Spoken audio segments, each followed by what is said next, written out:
नमस्कार। सोचिए क्या होता है जब एक गरीब बाप के उसूलों की टक्कर एक जिन के जादुई सौदे से हो जाए। आज हम रहमान की कहानी में गहराई से उतरेंगे। एक ऐसी कहानी जो हमें दौलत, प्यार और कुर्बानी के असली मतलब पर सोचने को मजबूर कर देगी। और कहानी की शुरुआत होती है रहमान के इस एक, आप कह सकते हैं, बहुत ही दमदार वाक्य से। सोचिए, बाहर समंदर में तूफान है, घर में बेटी बीमार है, पत्नी मदद के लिए गुहार लगा रही है, पर रहमान का जवाब एक ही है, भीख नहीं मांगूंगा, सिर्फ मेहनत की रोटी खाऊंगा। बस ये एक लाइन उसके पूरे किरदार की नींव रख देती है। अब यहाँ रहमान के अंदर का जो संघर्ष है वो बिल्कुल साफ नजर आता है। देखिए, एक तरफ तो है उसके पक्के उसूल कि चाहे जो हो जाए भीख नहीं मांगनी है, समंदर में सिर्फ 3 बार ही जाल फेंकना है, और दूसरी तरफ एक बहुत कड़वी हकीकत है, घर में बीमार बेटी है और बाहर तूफान थमने का नाम नहीं ले रहा। तो चलिए कहानी के पहले हिस्से में चलते हैं, एक बाप का उसूल। ये कहानी है रहमान की, एक गरीब मछुआरे की, जो अपनी बेटी फातिमा की बीमारी और भूख से, आप कह सकते हैं, एक जंग लड़ रहा है। उसकी पत्नी आयशा उसे बार बार कहती है जाकर मदद मांग लो, लेकिन रहमान वो टस से मस नहीं होता। उसका एक ही यकीन है कि उसकी मेहनत पर ऊपर वाला एक दिन जरूर रहम करेगा। और उसका उसूल, समंदर में सिर्फ 3 बार जाल फेंकना। अब देखिए, 2 बार उसका जाल खाली आ चुका है। सारी उम्मीदें, सब कुछ अब उसकी तीसरी और आखिरी कोशिश पर टिका हुआ है।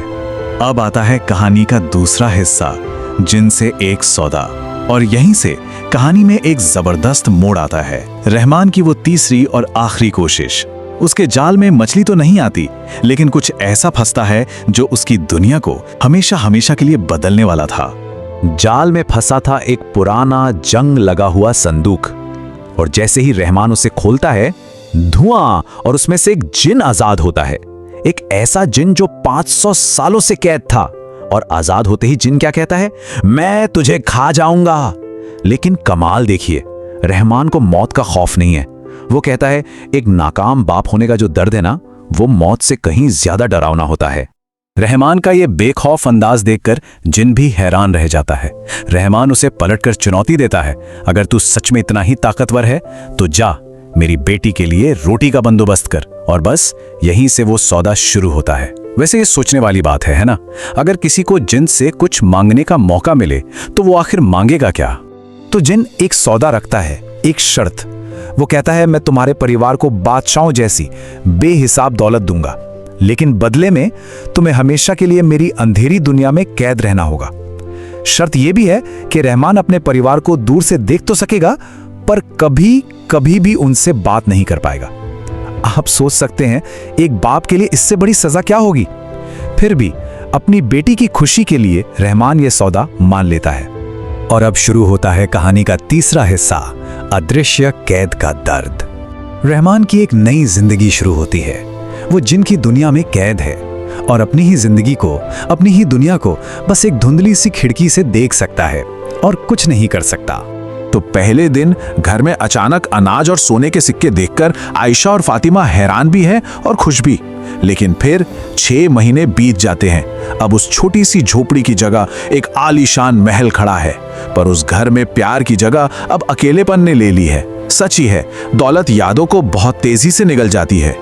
और इस बदलाव का सबसे दिल दुखाने वाला सबूत मिलता है आयशा के इन शब्दों में। जब एक नौकर हिम्मत करके रहमान के बारे में पूछता है तो वो क्या कहती हैं?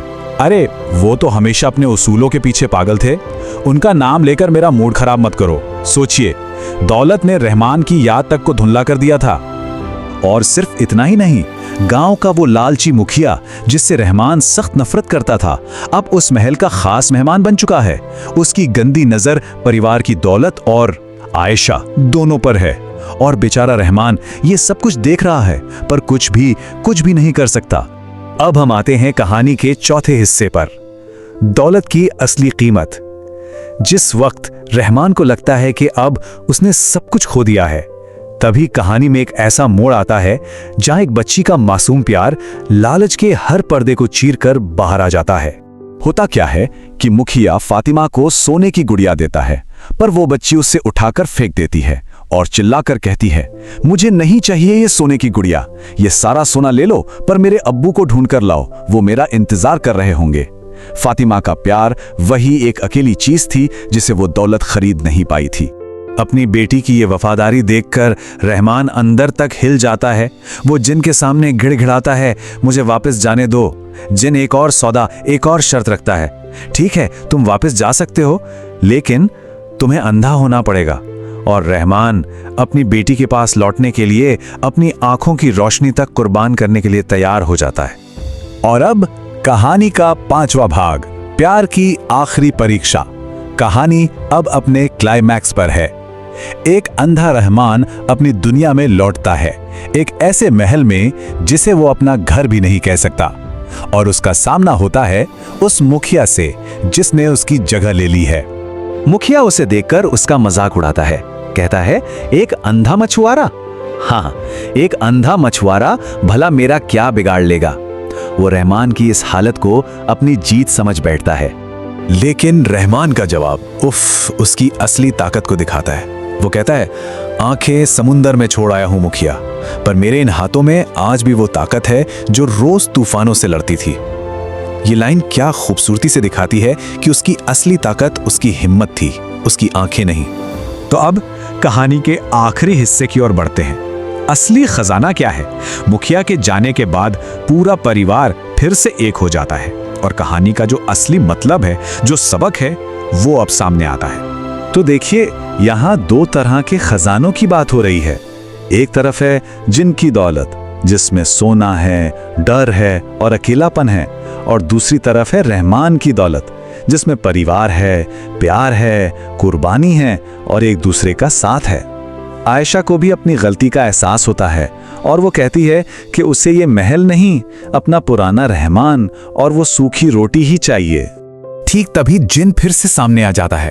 वो गुस्से में है, कहता है, तुमने मेरी दौलत ठुकराई, मैं तुम्हें मार डालूंगा। पर इस बार रहमान जो जवाब देता है, वो दौलत और गरीबी की पूरी परिभाषा ही बदल कर रख देता है। वो कहता है, सुनो जिन, तेरे पास हजारों खजाने होंगे, पर तेरे पास एक भी ऐसा इंसान नहीं है जो तेरे लिए अपनी आंखें कुर्बान कर दे। तू ताकतवर जरूर है, पर असल में तू बहुत गरीब है। एक मामूली इंसान के मुंह से ये सच्चाई सुनकर 500 सालों से नफरत में जी रहा वो जिन पिघल जाता है। वो इस बात को मान लेता है कि हाँ, जो दौलत सुकून न दे सके वो खजाना नहीं, एक श्राप है। और वो अपना वो श्राप, मतलब अपनी दौलत, वापस ले लेता है, और जाते जाते सम्मान के तौर पर रहमान की आंखों की रोशनी भी लौटा देता है। और आखिर में रहमान का परिवार वापस अपनी उसी छोटी सी झोपड़ी में लौट आता है, गरीब लेकिन खुश, और सबसे बड़ी बात, एक साथ। ये कहानी हमें एक बहुत गहरे सवाल के साथ छोड़ जाती है। क्या वो दौलत जो मन का सुकून छीन ले असल में एक श्राप है? इस पर सोचिएगा जरूर।